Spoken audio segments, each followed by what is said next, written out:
তো কেমন আছেন সবাই? আজকের ভিডিওতে আমি আপনাদেরকে দেব যে কোনো ধরনের রোগ মুক্তির জন্য একটি যন্ত্রম বা নকশা বলতে পারেন।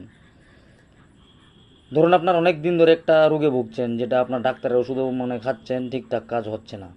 এই যন্ত্রম বা নকশা ধারণ করার পর আপনার ওই ডাক্তারের ওষুধ ঠিকঠাক কাজ করবে, ধীরে ধীরে ধীরে ধীরে ওই রোগী সুস্থ হয়ে যাবে। তো কী এরকম যন্ত্রম, কী এরকম প্রয়োগ বিধি, সেটি জানতে হলে ভিডিওটি মনোযোগ সহকারে সম্পূর্ণ দেখবেন। আপনারা দেখছেন তন্ত্রমন্ত্র রিলেটেড ইউটিউব চ্যানেল জয় মা দুর্গা, আমি আপনাদের সঙ্গে ইন্দ্র। এমনই সব ভিডিও পেতে আমাদের চ্যানেলটিকে সাবস্ক্রাইব করুন, পাশে থাকা বেল আইকনে ক্লিক করুন। তো চলুন জেনে নেওয়া যাক। যে কোনো ধরনের রোগ হোক, যে কোনো ধরনের রোগী এই যন্ত্রম ধারণ করাতে পারেন আপনি।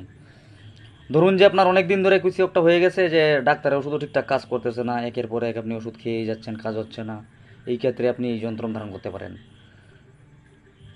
বাচ্চা হোক, ছোট হোক, বড় হোক, পুরুষ হোক বা মহিলা হোক, আপনি যে কোনো ধর্মের হলেই এই কাজ করতে পারবেন। তো সর্বপ্রথমে করবেন কি, দর্শকর্মা থেকে একটি ভুজপত্র কিনে আনবেন, একটা কেশরের কালি কিনে আনবেন। আনার পর একটা গোলাপ জল কিনে আনবেন। তারপর ওটাকে গুলে একটা কালি তৈরি করে নেবেন। তারপর করবেন কি, একটা বাঁশের কঞ্চে ছিলে কলমের মতো তৈরি করে ওই ছকটা বানাবেন সর্বপ্রথমে ভুজপত্রের উপর। তারপর করবেন কি, ওই উপরে যে লেখাটা আছে ওইটা করবেন কি, আপনি বাঁ দিক থেকে ডান দিকে লিখবেন। বাদ বাকি যতগুলো সংখ্যা আছে ওটাকে করবেন কি, আপনি ডান দিক থেকে লিখে লিখে বাঁ দিকে গিয়ে শেষ করবেন। ও সম্পূর্ণ লেখা হয়ে গেলে নিচে আপনি রুগীর নাম লিখবেন। রুগী যদি মেয়ে হয় তো ওনার মায়ের নাম লিখবেন।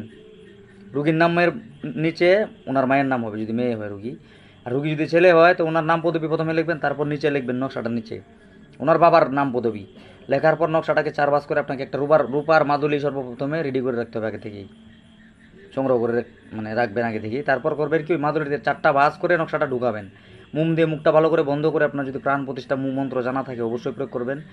অথবা যদি আপনি প্রাণ প্রতিষ্ঠা মন্ত্র নাও জানেন, আপনি যদি গুরু দীক্ষিত হয়ে থাকেন তো এই মন্ত্র প্রয়োগ করতে পারেন। আপনার ইষ্ট দেবতাকে স্মরণ করে কাজটা করবেন, 100% আপনার কাজ হবে। তারপর করবেন কি, রুগী যদি ছেলে হয় তো ওনার ডান হাতে লাল সুতা দিয়ে ওই যন্ত্রম বা তাবিজটা ধারণ করাবেন। আর যদি মহিলা হয় তো ওনার বাঁ হাতে ধারণ করাবেন।